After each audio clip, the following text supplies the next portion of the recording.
Hi అండి. అందరూ ఏం చేస్తున్నారు? ఏం టిఫిన్ తిన్నారు? నేనైతే ఈరోజు చపాతీ తయారు చేశానండి. ఈ చపాతీ అనేది క్యాస్ట్ ఐరన్ ప్యాన్‌లో చేశాను. సూపర్‌గా వస్తుంది. మాడిపోదండి. తక్కువ ఆయిల్‌తోనే ఎంతో రుచిగా తయారు చేసుకోవచ్చు. లింకు ఈ వీడియోలో ఇస్తాను. అవసరం అనుకుంటే చూడండి.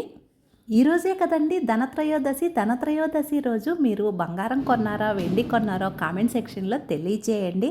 మరి ఈ ధనత్రయోదశి రోజు యమదీపం పెడతాం కదండి.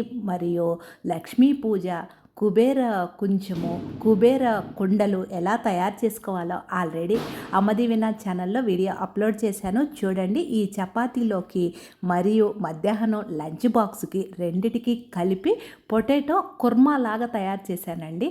సూపర్గా ఉంది. ఈ ధనత్రయోదశి రోజు కొన్ని వస్తువులు ఇంటికి తీసుకువస్తే చాలా మంచిదండి.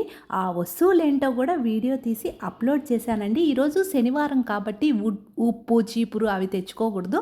రేపు మధ్యాహ్నం వరకు మనకి తిథి ఉంది కాబట్టి రేపు ఉదయం తెచ్చుకోవచ్చు. నంజుకునే దానికి వచ్చి పెసరపప్పు, పొనగంటాకు వేపుడు, వైట్ రైసు, పెరుగు. ఈరోజు పెరుగు పచ్చడి కూడా తయారు చేశానండి, కాస్త పెరుగు మిగిలి ఉంటే. స్నాక్స్ వచ్చి వేరుశనగకాయలు చక్కగా శుభ్రం చేసి కుక్కర్ గిన్నెలో వేసి సాల్ట్ వేసి కాస్త వాటర్ పోసి 4-5 విజిల్స్ వస్తే మనకి తక్కువ టైంలోనే చక్కగా ఉడికించుకోవచ్చండి.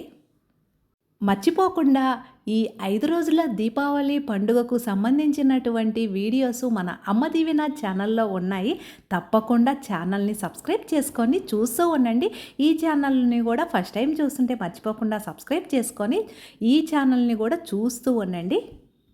కార్తీక మాసం పూజలకు ఈ 5 రోజుల దీపావళి పండుగకు కావాల్సినటువంటి వస్తువులు ఆల్రెడీ వీడియో తీసి అప్లోడ్ చేశానండి.